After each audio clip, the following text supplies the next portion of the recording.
एक अल्लाह जे नेक सालिह बाने जे दरबार में एकड़ो फकीर आयो।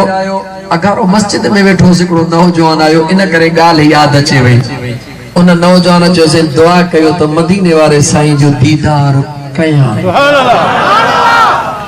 अल्लाह जे कामिल वली जे दरबार में गुलाम आयो। किबला दाढ़ी तमन्ना है, वजीफा पढ़ी पढ़ी थक जी पियो हां, नफल पढ़ी पढ़ी थक जी पियो हां, दुरूद पढ़ी पढ़ी थक जी पियो हां। यार जो दीदार नथो थे को दस दियो। सुभान अल्लाह। अल्लाह जे कामिल वली छो त निगाहे वली में वो तस्वीर देखी, बदलती करोड़ों की तकदीर देखी। अल्लाह जे कामिल वली फरमायो बचड़ा रात अच जा, मानड़ी असा सा गडो खा जा, तोखे विरद दसे छड़ीदासी।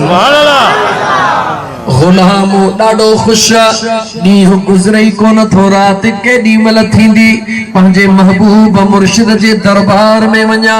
जेडी मल रात इशा पड़ी बस कई किबला मां हाजिर हां। पाण फरमायो हा बच्चा दस्तरखान लगी वयो, दस्तरखान ते मानी भी लगी वई। जे में सनाउल्लाह मक्सी घरो मानी लगे, ये मुर्शिद करीम पंजे गुलाम के फरमायो बच्चा हलिया अज असा सा वेही गड नंगर कर। जेडी मल मुरीद पहरो गिरह खयो, जेडी मल गिरह खई डिठई त भाजी त निजो लूण हुई। सुभान अल्लाह। छा हुई? भाजी निजो लूण हुई। हाने मुर्शिद करीम सुकून सा पियो खाए, मुरीद किए खाए। गिरह विजी वरी थोड़ो हटियो, पाण फरमायो बच्चा दिल खोले खा। बच्चा दिल खोले खा।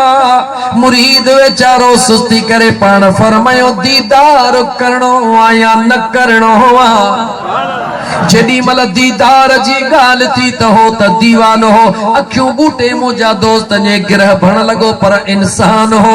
टे चार गिरह कई, पानी जी तलाश कई, पानी त हुयो ही रखियल कोन, पानी नजर कोन आयो। जेडी मल मुर्शिदन करीमन डिठो त जेतरी सह पावे चारे में इहो काफी आ। दस्तरखान के खणी किलोस कयो, पाण फरमायो बच्चा हाणे गाल बुध, हाणे अजो की रात पानी न पी जा, सुबह जो अचे हवाल दी जा ऐं वठ जा।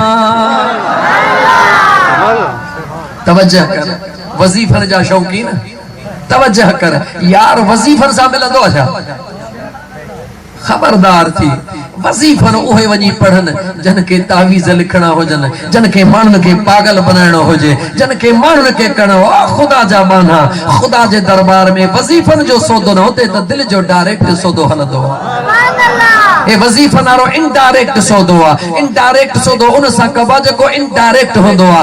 डायरेक्ट सौदो उन सा कबा जेको वहु माकुम ऐन मा कुंतुम पुछंदो आ। ओ पुछे तो त मां त तो सा गदा पाण के बोल त तू काथे है।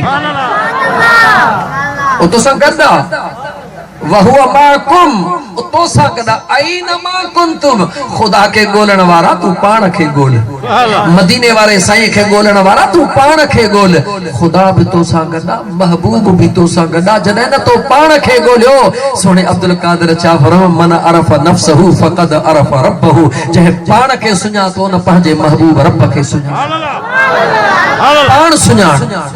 अर्ज पे गए हम उन अल्लाह जे कामिल वली फरमायो बच्चा सुबह जो अच जा। उन मानू जी रात की गुजरदी बच्चा पानी खबरदार मता पीतो थई। मुर्शिद मनो कई बच्चा पानी इस्तेमाल न कजा। मुरीद के निंद्र की अचे जने निजे लूण वारी जहम भाजी खादिया।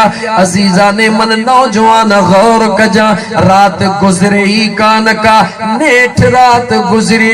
सुबह जो आयो मुर्शिदन करीमन फरमायो बच्चा तकड़ में पानी त इस्तेमाल कर। मुरीद पानी पीतो, मुर्शिद करीम नमाज पढ़े फरमायो बच्चा दे खबर खबर रात की गुजरी मुझा सोना ॾाढी भली गुजरी पाण फरमायो दे खबर निंडड़ी कई या कान कई कि बिला निंड अचे त कान पई पर केडी मल झूठड़ी अचे पई ओ गोठ अली हसन मगसी वारा जुमले ते गौर कजा कि बिला केडी मल झूठड़ी अचे पई मुर्शिदन फरमायो बच्चा जी मुझा सोना जेडी मल निंड जी झूठी पई अचे मिंट जी हुई या 2 मिंट जी हा कि बिला बस एतरी हुई पाण फरमायो जेडी मल मिंट या 2 मिंटन जी झूठी पई अचे भला ख्वाब में छा पियो दिसी जे सोना जे सच पुछो तरुगी मिंट लाभ अख लगे त दिसा त पानी थो पियो पिया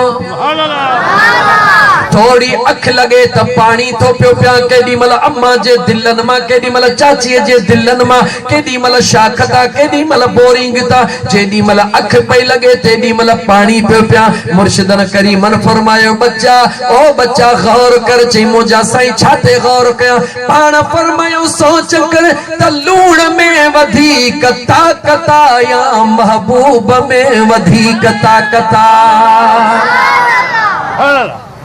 चई सही मां गाल कोन समझस पाण फरमायो बच्चा दे खबर भला पानी में वधीक ताकत या यार में वधीक ताकत चई मुझा साईं यार तैयार पाण फरमायो दे खबर रात अख पई लगई पानी अख पई लगई पानी घणा दफा पानी जो दीदार कई चई कि बिला जेडी मल अख लगी तेडी मल पानी हुयो पाण फरमायो जदे तुझे अंदर में ताजदार मदीना जी ये सिक पैदा थी अखियों बूटी दो भी दे यार तुझे सामो होंदो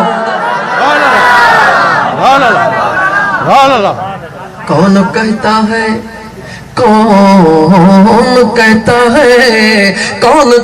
है कि वो रहते हैं मदीने में अरे गलत कहते हैं मेरे आका तो रहते हैं आशिकों के सीने में